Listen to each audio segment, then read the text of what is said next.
بسم اللہ الرحمن الرحیم۔ ایک ساتھی نے سوال کیا کہ اجتہاد کے بارے میں اور ائمہ اربعہ کی تقلید کے بارے میں، کہ ان چاروں ائمہ کی میں سے کس کی تقلید حق ہے، اور اجتہاد آیا جو ہے شریعت کے اندر اجتہاد کا کیا مقام ہے۔ تو میں کہنا چاہوں گا کہ شریعت کے اندر جو ہے قرآن و حدیث کو سمجھنے کے لیے، جیسے کہ قرآن کو سمجھنے کے لیے اس کی تفسیر اور اس کی تشریح حدیث مبارکہ ہے۔ حدیث کے بغیر ہم قرآن پاک کو نہیں سمجھ سکتے ہیں۔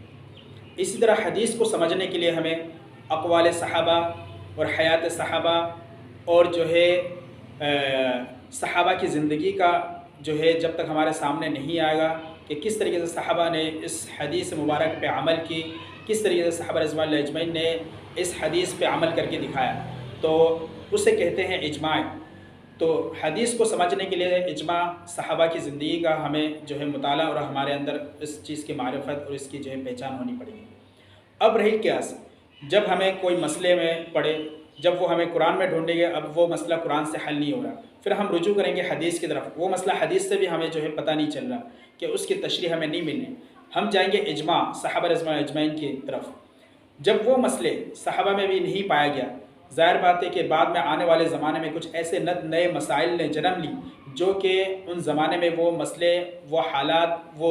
جو ہے کیفیت نہیں تھا، لیکن بعد میں آنے والے زمانوں میں یہ نئے مسائل نے جنم لیے۔ اب اس کے لیے جو ہے اقوال جو ہے مجتہدین کو ہم جو ہے سامنے رکھیں گے۔ مجتہدین حضرات جو چار علماء اکرام ہیں جنہوں نے اجتہاد کی، جسے ائمہ اربعہ کہتے ہیں،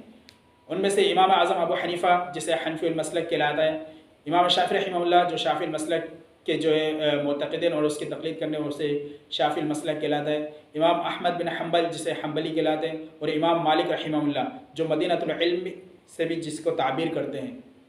یہ چار مسلک اور یہ چار حضرات ہیں جن سے جو ہے اجتہاد کے جو ہے مسائل نکلے اور جن سے جو ہے یہ چار جو ہے راستہ نکلے۔ حقیقتاً میں یہ چاروں حضرات جو ہے قرآن حدیث سنت کی تشریح کرنے والے تھے، نہ کہ انہوں نے جو ہے کوئی نئی شریعت کو لایا، بلکہ قرآن حدیث کو سامنے رکھتے ہوئے اپنے اپنے جو ہے ذہن سے ان سے مسائل کا استنباط، استخراج اور مسائل کو نکال کے شریعت کو جو ہے آسان طریقے سے تاکہ قرآن حدیث کے سامنے رکھتے ہوئے لوگوں کے سامنے اس کے مسائل کو جو ہے اجاگر کیا اور آشنا کیا۔ تو یہ چاروں حضرات جو ہے ائمہ اربعہ یہ برحق ہے، جس کی بھی تقلید کی جائے شریعت مطہرہ کے اندر وہ ناجی ہے، وہ جو ہے وہ درست ہے، صحیح ہے، اور قرآن حدیث کی روح سے بھی صحیح ہے، کیونکہ اللہ کے رسول نے فرمایا کہ خیر القرون قرنی ثم الذین یلونہم ثم الذین یلونہم، سب سے بہترین زمانہ میرا زمانہ ہے، اس کے بعد کا زمانہ وہ بھی بہترین میں سے، اس کے بعد کا زمانہ بھی بہترین ہے۔ اللہ رب العزت نے قرآن کے اندر فرمایا کہ جو اہل ذکر ہے اس سے آپ جو ہے مسائل کے بارے میں پوچھو، اور اہل ذکر کون ہے؟ اس سے فقہاء محدثین نے شمار کیا کہ اس سے ائمہ مجتہدین ہیں، علماء عظام ہیں، اور اللہ رب العزت نے علم میں، تقوی میں، پرہیزگاری میں اور اس طریقے سے آپ لوگوں کے اندر جو ہے تقوی، خشوع، ورع بلند پائے طبقے میں تھے۔ تو یہ تمام حضرات کا قرآن حدیث سے اپنے مسائلوں کا استنباط اور استخراج کیا۔ اب رہی بات مسائل میں کہ ایک امام کے نزدیک ایک مسئلہ جو ہے جائز ہے، دوسرا امام کہتے ہیں کہ اس مسئلے کو نہیں لے، بلکہ اس نے قرآن حدیث کی روشنی سے اس کا دوسرے مسئلے کا حل فرمایا۔ حقیقتاً میں تمام مسائل جو حضرات نے بیان فرمایا، قرآن حدیث کی روشنی میں بیان فرمایا، تمام مسائل جائز ہیں۔ اب یہ ہے مثال کے طور پر کہتے ہیں آمن بالجہر، امام شافعی رحمہ اللہ آمن بالجہر کو جو ہے کہتے ہیں کہ یہ کرنا جائز ہے اور یہ ان کے نزدیک ہے، اور آمن بالاخفاء امام اعظم ابو حنیفہ رحمہ اللہ فرماتے ہیں کہ یہ جو ہے آمن بالاخفاء کرنی چاہیے۔ تو اب رہا مسئلہ یہ ہے کہ کیا مسئلہ ہے؟ حدیث، قرآن حدیث کی روشنی میں دونوں درست ہیں، لیکن حضرات امام ائمہ اربعہ کے نزدیک یہ جو مسئلہ ہے جزیات کے اندر، اس کا اصل مسئلہ ہے افضلیت اور فوقیت کے اوپر، کہ آمن بالجہر کا افضل ہونا اور آمن بالاخفاء کا امام اعظم رحمہ اللہ کے نزدیک جو ہے افضل ہونا۔ افضلیت اور غیر افضلیت کے اندر اصل میں ان کا اختلافات ہیں، باقی جو اصولیات کے اندر سارے متفق ہیں، جزیات کے اندر جو اختلافات ہیں وہ افضلیت اور غیر افضلیت کے اوپر ہے۔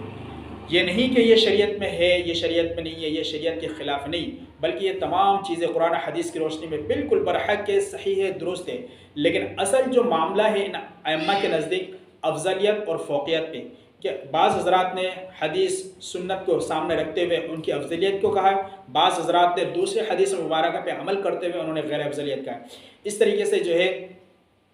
آپ کا جو ہے رفع یدین کرنا شوافی کے نزدیک یہ افضلیت ہے اور قرآن حدیث کی روشنی میں بالکل درست ہے، اور حنفی کے نزدیک جو ہے یہ غیر افضلیت ہے، رفع یدین نہ کرنا افضل ہے، اور یہ بھی قرآن حدیث کی روشنی سے بالکل برحق ہے، درست ہے۔ اور تمام قسم کے احادیث مبارکہ جو ہے بخاری و مسلم، ترمذی، اس طریقے سے صحیح ستہ کی تمام کتابوں میں، اس طریقے سے جو ہے دوسری جو کتابیں ہیں مسند امام احمد بن حنبل، سنن القبری للبیہقی، اس طریقے سے جو ہے مستدرک حاکم، یہ جتنے بھی احادیث مبارک ہیں تمام حدیثوں کی کتابیں تمام مسائل کو پایا جاتا ہے، اور تمام کی تمام جو ہے اللہ کے رسول زبان اقدس مطہر سے یہ تمام چیزوں کا صدور بھی ہوا ہے۔ رہی بات کہ عوام الناس کے اندر یہ اختلافات کا پایا جانا، اس کے اندر پیچیدگی، اور اس کے علاوہ جو ہے ایک دوسرے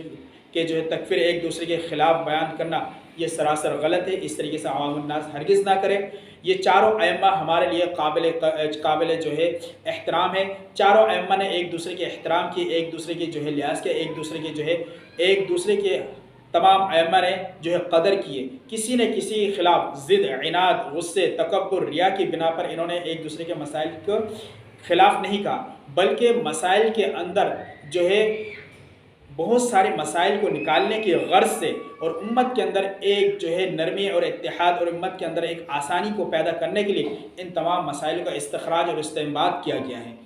فلہٰذا ان چاروں ائمہ میں سے جو جس حضرات کی تقلید کرتا ہے وہ بالکل درست ہے، صراط المستقیم پہ ہے، اور اہل سنت والجماعت کے اندر وہ شامل ہے، اور وہ جو ہے ناجی ہے، اور اللہ کے رسول کی طرف سے، صحابہ اجمعین کے اقوال کی طرف سے یہ جو ہے بخشا ہے، اور یہ جو ہے صراط المستقیم پہ اللہ کے رسول نے جو فرمایا ما انا علیہ و اصحابہ، ان کے مصداق پہ یہ چاروں جو ہے فقہائے مجتہدین جو ہے پورا اترتے ہیں۔